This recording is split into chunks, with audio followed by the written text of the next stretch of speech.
Oui, donc je me suis intéressé à la traduction de ce livre. Donc si on me donne la parole, en espagnol, Si me permiten hablar, qui est un témoignage d'une femme bolivienne, que j'ai trouvé intéressant parce que c'est une œuvre traduite par François Maspero, un éditeur que j'avais déjà travaillé plus tôt. Et en plus, bon, c'est l'expérience d'une femme de la mine dans une ville comme Saint-Étienne, où la mine est importante.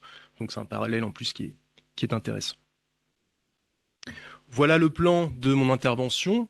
Je reviendrai d'abord sur le dispositif, parce qu'il y a en fait 4 voies différentes dans cette traduction. Si on comprend les deux de l'édition espagnole, puis les deux de la traduction vers le français. Donc je reviendrai sur ce dispositif un peu complexe, et ensuite des exemples de la traduction et comment un homme donc traduit une femme dans un contexte très particulier de littérature testimoniale. Et en illustration, vous avez donc une carte de la Bolivie, et le témoignage de Domitila s'appuie surtout sur les Andes boliviennes, donc une ville minière qui s'appelle Siglo XX, mais on va y revenir. Donc la première partie, je reviendrai sur le dispositif complexe, 2 voix, Domitila et sa coautrice, et 2 voix pour la traduction vers le français, le traducteur et l'éditeur.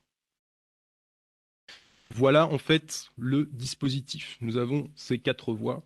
Domitila Barrios, la protagoniste, Moema Vietzer, sa coautrice, Louis Constant, qui est le traducteur déclaré sur l'édition en français, et donc François Maspero, un éditeur français vraiment emblématique, surtout de l'extrême gauche, dans les années 60 et après mai 68, d'autant plus. Donc, je vais d'abord revenir sur le cas des 2 voix féminines, la voix de Domitila et de sa coautrice, donc pour l'édition euh, en espagnol.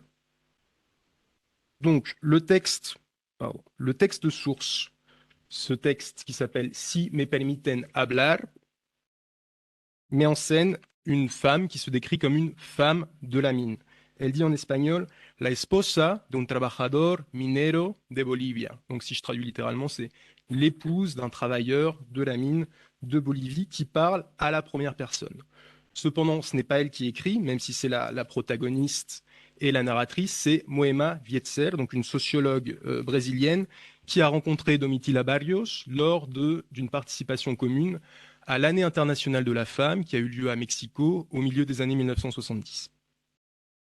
Donc il s'agit d'un livre témoignage qui prend une forme hybride, c'est-à-dire la forme d'une autobiographie, où Domitila est à la fois la protagoniste et la narratrice, mais donc ce n'est pas la coautrice. Donc c'est une autobiographie médiatisée. C'est un sous-genre littéraire qui est très important en Amérique latine dans les années 1960 et 1970.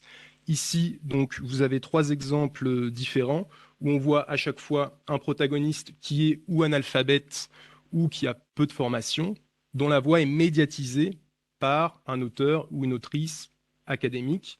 Donc ici 3 exemples. Biografia de un cimarrón de Miguel Barnett, un livre cubain. À droite, Me llamo Rigoberta Menchú, donc qui est sans doute le livre des 3 qui a eu le plus de répercussions. Rigoberta Menchú est devenue prix Nobel de la paix en 1992. Et au milieu, nous avons un témoignage semblable, mais romancé, d'Elena Poniatowska, donc une autrice mexicaine, Hasta no verte, Jesús mío. Et ces 3 livres donc sont de la fin des années 60 ou du début des années 1970. Donc c'est un livre qui s'inscrit dans un genre, dans un sous-genre qui est courant, relativement courant en Amérique latine.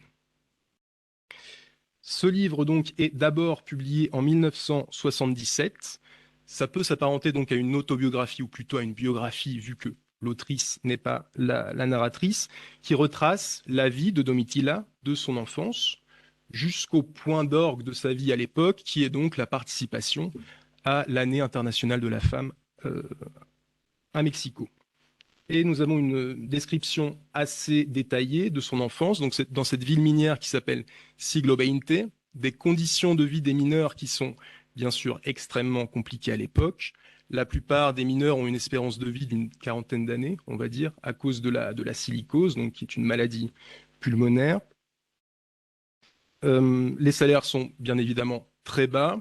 mais les mineurs et leurs familles vivent dans un système social qui est géré par l'entreprise, par la mine, parce qu'ils sont logés par l'entreprise.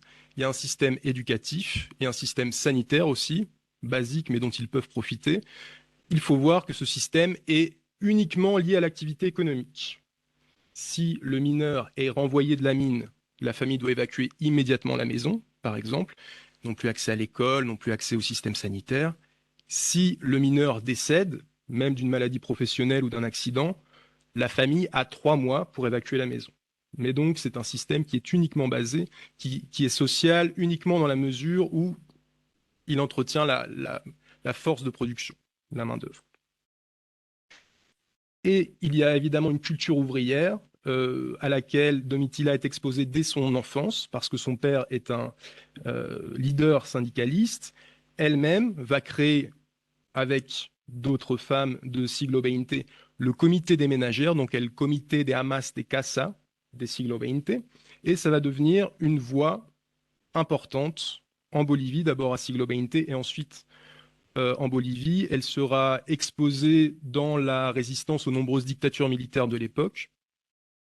Elle sera arrêtée à plusieurs reprises après des grèves de la faim, qui sont sanctionnées par des répressions qui mènent à des massacres.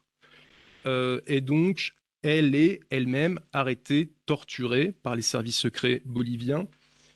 Mais ça lui permet aussi d'atteindre une certaine notoriété en Bolivie, auprès du milieu académique, auprès du milieu féministe latino-américain, ce qui va expliquer finalement son voyage à Mexico, sa rencontre avec sa co-autrice.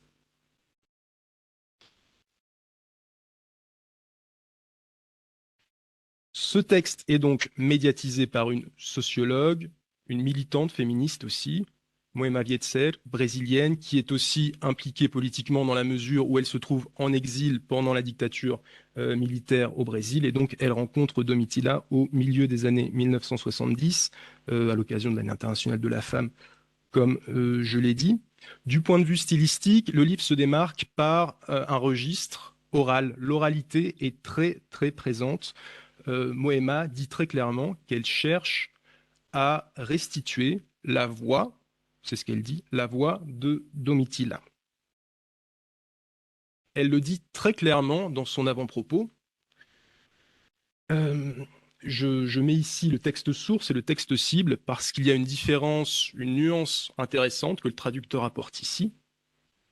Donc, elle dit, el lenguaje de Domitila es el de una mujer de pueblo con sus expresiones propias, localismos, construcciones gramaticales marcadas, a menudo por el idioma quechua, que aprendió desde su niñez. A propósito, he mantenido este lenguaje. J'ai mis en gras he mantenido este lenguaje parce qu'elle dit, si on le traduit littéralement, c'est j'ai fait exprès de conserver ce langage. Or, le traducteur dit je me suis efforcé de garder ce langage, ce qui n'est pas exactement la même chose, et on va voir qu'en effet, l'oralité est souvent effacée dans la version française. Donc ça, c'est quelque chose d'intéressant, de noter cette nuance qui est très importante et qui n'est certainement pas anodine. On va le voir dans la suite de la présentation.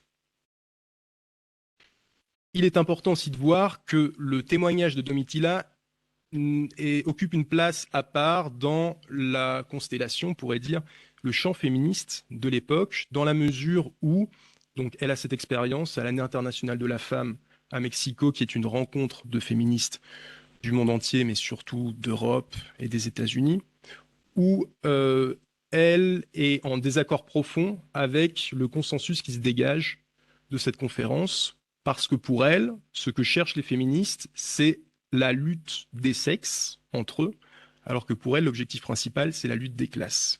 Donc une certaine tension qui apparaît entre socialisme et féminisme, ce qu'elle dit aussi dans un passage du livre dont je mets la traduction, notre position n'est pas une position comme celle des féministes. Nous considérons que notre libération passe avant tout par la libération de notre pays du joug de l'impérialisme. Donc pour elle, c'est ça le combat principal à mener.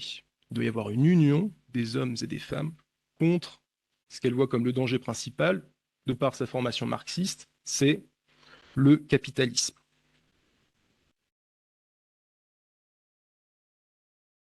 Maintenant, le traducteur et l'éditeur. Donc, la situation que nous avons telle qu'elle est expliquée ou telle qu'elle est indiquée en tout cas sur la traduction française, c'est que nous avons un traducteur pardon, qui s'appelle Louis Constant et un éditeur qui est François Maspero.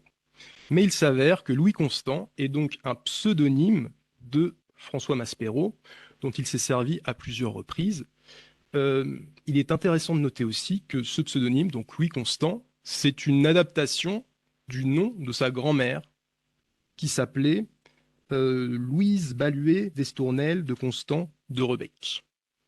Donc il a masculinisé ce nom, Louis Constant, et c'est intéressant de voir qu'il a traduit un ouvrage féministe, un témoignage de femme, avec un pseudonyme basé sur le nom de sa grand-mère, qu'il admirait. Par ailleurs, il a aussi, avec ce pseudonyme, publié, édité d'autres volumes. Maspero, par ailleurs, c'est vraiment un personnage fondamental du monde éditorial français de la seconde moitié du XXe siècle. Traducteur, auteur, éditeur, euh, très engagé pour la décolonisation dès la guerre d'Algérie, aussi très engagé dans le mouvement tricontinental, donc visant à l'émergence d'un tiers-monde qui unisse l'Asie, l'Afrique et l'Amérique latine. On le voit à travers la publication de deux revues qui sont très importantes, Partisan et Tricontinental. Il a par ailleurs été censuré, surtout sur la revue Tricontinentale qui a été interdite par le ministre de l'Intérieur français, Raymond Marcellin, à la suite de mai 68. Donc c'est quelqu'un qui est vraiment très en pointe. Par ailleurs, traducteur de Fidel Castro, traducteur de John Reed, aussi traducteur ou éditeur des grands noms du socialisme tiers-mondiste, Ho Chi Minh, Fidel Castro, Che Guevara, puis d'autres figures très importantes comme Louise Michel aussi. Je la traduction donc de Domitilla en français, du témoignage de Domitilla, obtient un succès éditorial assez important. Vous avez ici les plus grands tirages des éditions Maspero. Donc les éditions Maspero ont été actives de 1959 à 1982. Et on observe que ce titre, Si on me donne la parole, occupe la 13e place du livre le plus tiré.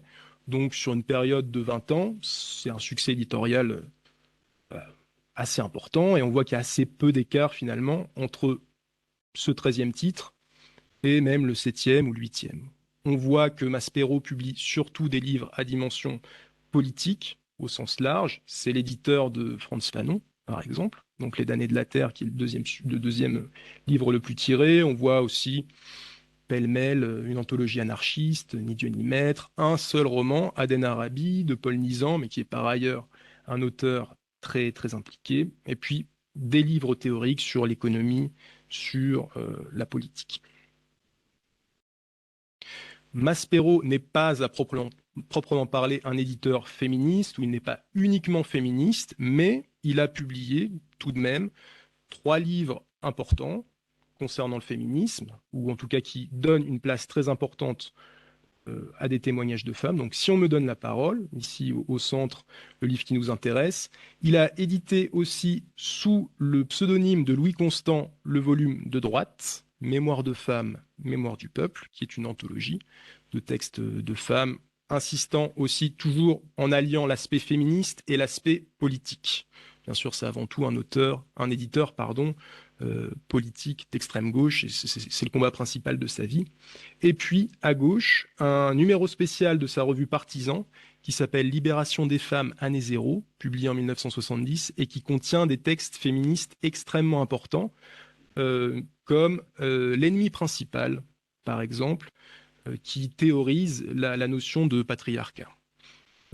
En tentant de définir l'ennemi principal du féminisme, en disant que ce n'est pas l'homme avec un grand H, ce ne sont pas les hommes non plus, c'est le système qui a été créé, qui est défini dans ce texte qui est un texte d'économie politique, qui s'appelle donc le patriarcat. Pour cette autrice, Christine Delphi. Maintenant, si on s'intéresse à l'étude de la traduction de Domitilla, je vais uniquement revenir sur les 2 points qui me semblent les plus importants. L'effacement de l'oralité, qui est considérable, et puis la traduction plus ponctuelle de termes qui expriment une tension entre féminisme et engagement politique, on va dire socialisme pour résumer.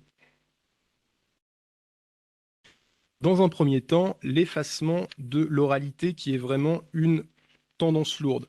Malgré, avec l'avant-propos où il dit s'efforcer de vouloir rendre cette voix, en traduisant Moema, on voit cependant que Maspero, on peut dire qu'il l'efface, voire qu'il polie le style de Domitilla. Et là, on peut voir une relation avec la communication peut-être de Manuel, on pourra peut-être en reparler. On efface les marques d'oralité. C'est pas un effacement absolu.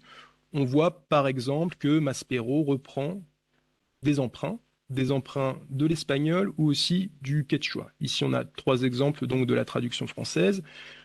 D'abord, un emprunt du quechua qui est beaucoup employé dans le témoignage de Domitilla, le wawa, donc le wawa qui est le bébé en quechua, ou aussi on voit des interjections qui sont intéressantes et qui contribuent à apporter un ancrage local sud-américain.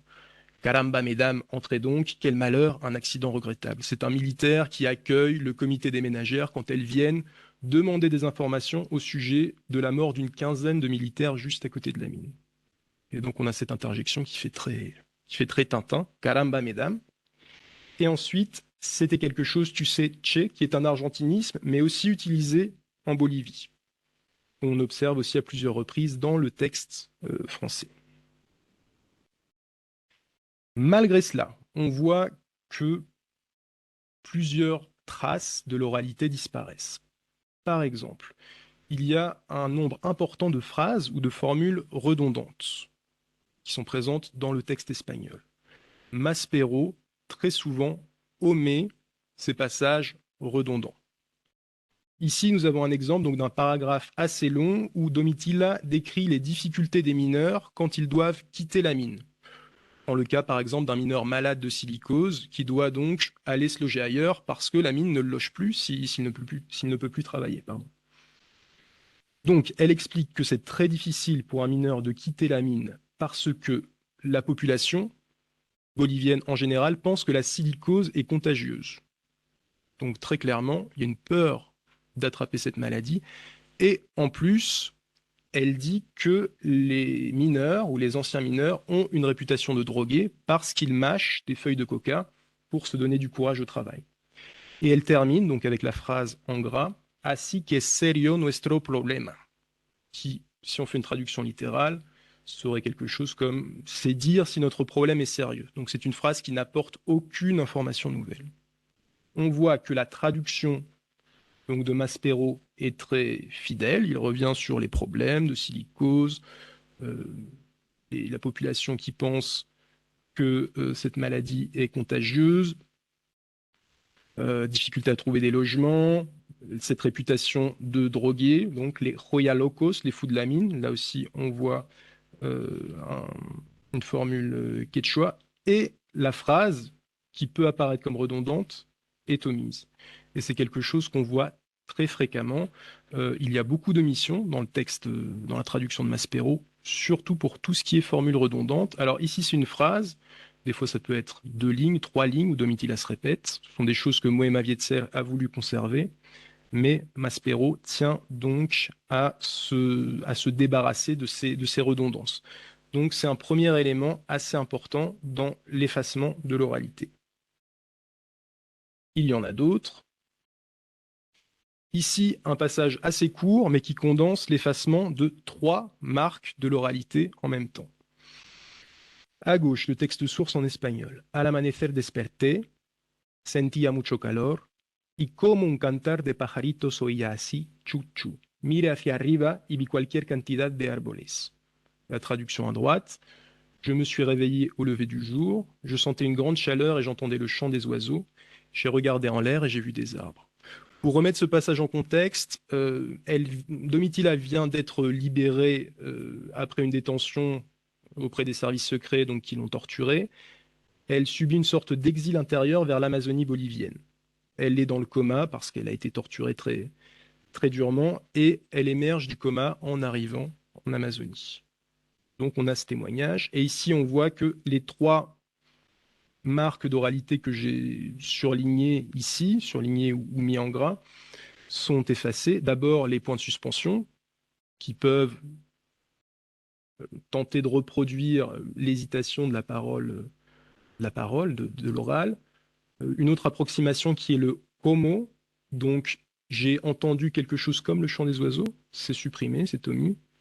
Et l'onomatopée aussi, le tchou-tchou des oiseaux, est également omis, supprimé. Et on le voit parce que dans le texte espagnol, Domitila utilise beaucoup d'onomatopées qui disparaissent systématiquement à 1 ou 2 exceptions près. Donc ici, on voit bien dans cet extrait l'effacement de 3 marques d'oralité en même temps. Et encore une fois, c'est une constante sur les 250 pages du texte. Et nous arrivons au deuxième point, qui est donc les tensions qui existent, qui peuvent exister entre l'expression du genre d'un côté et le politique de l'autre. C'est assez intéressant de voir que la traduction, finalement, doit affronter le même problème que le dilemme que décrit Domitila, c'est-à-dire le dilemme entre féminisme et socialisme, engagement féministe, engagement politique. Et on va voir que ça passe par plusieurs éléments, plusieurs points. D'une part, quelque chose qui est frappant quand on analyse, quand on compare la traduction et le texte original, c'est la surreprésentation, la prédominance du mot femme en français, qui sert bien sûr à traduire son équivalent espagnol, c'est-à-dire mujer, mais que Maspero utilise également pour traduire un ensemble de mots espagnols qui ont pourtant un équivalent plus littéral en français. Ici, j'ai mis 5 exemples différents. Me siento orgullosa de ser la esposa de un trabajador minero. Le terme épouse existe en français. Maspero décide de le traduire par femme. Je me sens fier d'être la femme d'un travailleur de la mine. Esposa est très présent dans le texte espagnol et Maspero utilise le terme épouse qu'une seule fois sur 250 pages. Autrement, c'est systématiquement traduit par le mot femme. Ensuite, había mucha rabia entre las señoras. Señoras, ce serait plutôt l'équivalent de dames. Encore une fois, les femmes étaient très en colère. Ensuite, un exemple peut-être un petit peu moins compréhensible, où là, nous avons un syndicaliste qui est en train d'expliquer que tous les actes que les gens posent doivent être jugés en fonction d'un contexte. C'est-à-dire, imaginez une veuve qui a énormément d'enfants, qui ne peut pas les nourrir.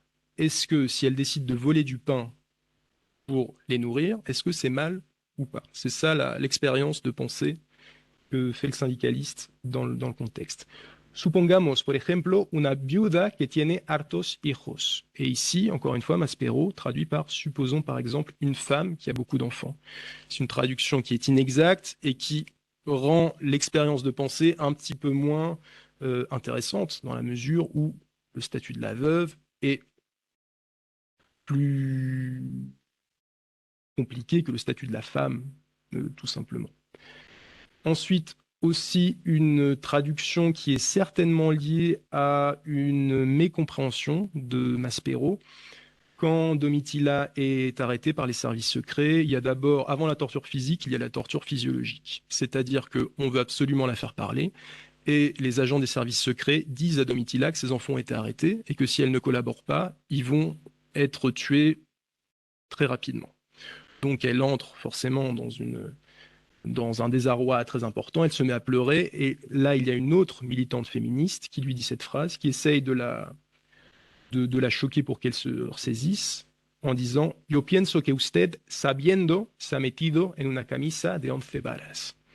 C'est une expression espagnole qui signifie quelque chose comme se mettre dans le pétrin, se mettre dans le beau drap. Et ce qu'elle est en train de lui dire, c'est que vous avez fait exprès de vous mettre dans le pétrin. Votre situation est volontaire. Ici, la traduction de Maspero ne correspond vraiment pas au sens de cette expression. Je pense que vous n'êtes pas la femme de la situation. C'est certainement dû donc à une mécompréhension, mais encore une fois, c'est la femme, le terme femme qui apparaît.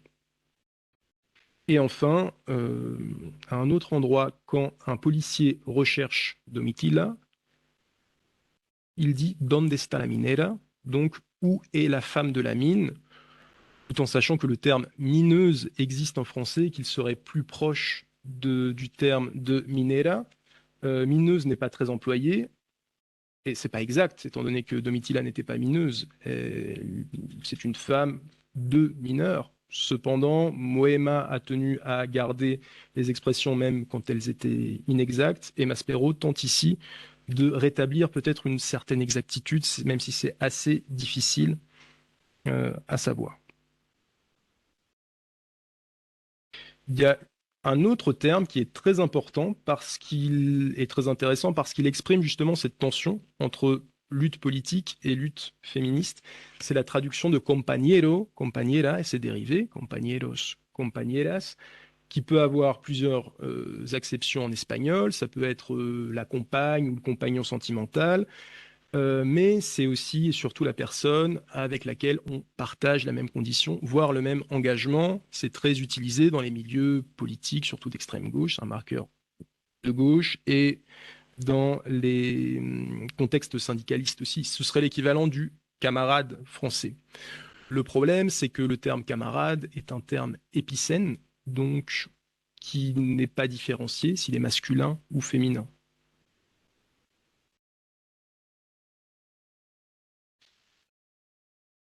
Donc, si on traduit compañeras, camarades, par camarades, donc sans autres mentions, on retransmet l'aspect de lutte politique, surtout quand Domitila parle de ses camarades ménagères, mais on perd l'aspect sororité, l'aspect féministe. Donc, c'est quelque chose qui est intéressant.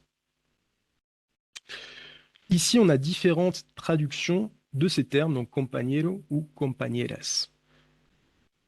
Les deux premiers exemples, mi compañero gana 28 pesos por día, lo que gana el compañero, on se réfère ici au compagnon sentimental, donc l'homme avec qui on partage sa vie. Ici, Maspero traduit par mon mari, ce qui n'est pas exactement la même chose, ou lo que gana el compañero, ce que gagne l'homme. On a l'impression que c'est presque essentialisant, mais peut-être qu'il veut insister justement sur la division des rôles selon les sexes, selon les genres. C'est un petit peu la même idée pour l'exemple suivant, la participación conjunta de la compañera y del compañero, la participation conjointe de l'homme et de la femme. Et on voit avec l'exemple suivant le problème de la tension là entre politique et engagement féministe. Las compañeras que estaban en la paz, donc elle fait référence à ses camarades ménagères. Les camarades qui étaient venus à la PAF. Donc, les camarades ne portent pas la marque du féminin, c'est un mot épicène. On voit cependant qu'il y a une marque de féminin qui arrive ensuite, avec le qui était venu, mais il perd de l'importance, car il n'est pas sur le sujet, il est sur le participe passé. Enfin, un dernier exemple. Entonces, yo les hablé a las compañeras y les expliqué las cosas en nuestro lenguaje. Encore une fois, au sein du comité des ménagères, il y a un universitaire qui vient leur expliquer le sens des luttes sociales chez les mineurs, mais c'est un exposé très technique et la plupart des ménagères ne comprennent pas. Donc, Domitila leur dit, alors j'ai parlé à mes compagnes et je leur ai expliqué les choses dans notre langage. Et c'est certainement ici une manière qu'a trouvé Maspero de transmettre à la fois l'idée du politique et la sororité, donc féministe, traduisant mes compagnes, même si en français c'est un terme nettement moins associé à cette fraternité ou sororité syndicale ou politique. Mais on peut observer ici qu'il n'y a pas d'autres marques du féminin que Maspero peut utiliser pour compenser, comme il l'avait fait avec les camarades qui étaient venus UES. Donc c'est intéressant. On va donc terminer par quelques hypothèses, parce que c'est vrai que c'est un constat, la prédominance du mot femme la difficulté de traduire compañeros, compañeras. C'est intéressant d'abord de répéter que, pour des raisons simplement linguistiques, Maspero se retrouve dans le même dilemme, ou se retrouve exposé au dilemme dont parle Domitilla, féminisme ou socialisme, lutte des classes ou lutte des sexes. L'usage du mot femme, surtout de manière aussi insistante, peut sembler essentialisant, c'est-à-dire le fait de tout ramener à la réalité biologique. Est-ce que c'est paradoxalement une manière d'insister sur le combat féministe comme étant un combat complémentaire de celui des hommes, donc il serait fidèle à la pensée de Domitilla? Plus globalement, je pense que c'était très important pour Maspero, dans ses publications, que le niveau de langue soit le plus élevé, le plus soutenu, le plus académique possible. Je pense que c'est lié à ses origines familiales. François Maspero est le fils et le petit-fils de deux grandes personnalités académiques, l'un égyptologue, l'autre sinologue. C'est une grande famille intellectuelle de Paris, donc on peut penser que son attachement à la langue écrite est lié à cela. On peut penser aussi, pardon, il y a une petite erreur, la littérature testimoniale avec un nœud. On peut penser qu'il y a un certain mépris stylistique pour ce type de littérature, c'est-à-dire pour les formes orales quand elles apparaissent à l'écrit. Il considère très certainement donc que ce qui s'écrit doit bien s'écrire. Et c'est d'autant plus intéressant que au cours de travaux précédents, donc dans lesquels j'ai analysé la traduction d'une revue qui s'appelle Tricontinental, on voit que les modifications qu'apporte Maspero vont dans ce sens d'une amélioration stylistique et linguistique du texte. Donc c'est intéressant de voir que c'est un point commun entre cette revue et la traduction de ce livre.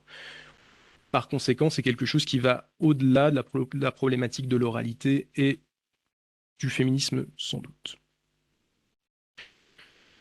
Pour conclure, deux petites citations du Silence des livres de George Steiner qui parle justement de ces différents niveaux d'oralité, la relation entre l'écrit et l'oralité.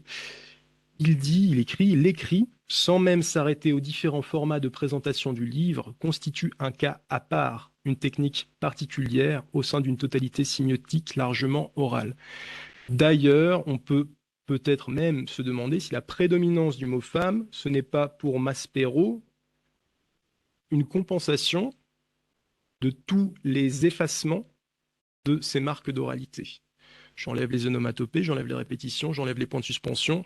Je vais essayer de simplifier le vocabulaire. C'est une hypothèse parmi d'autres.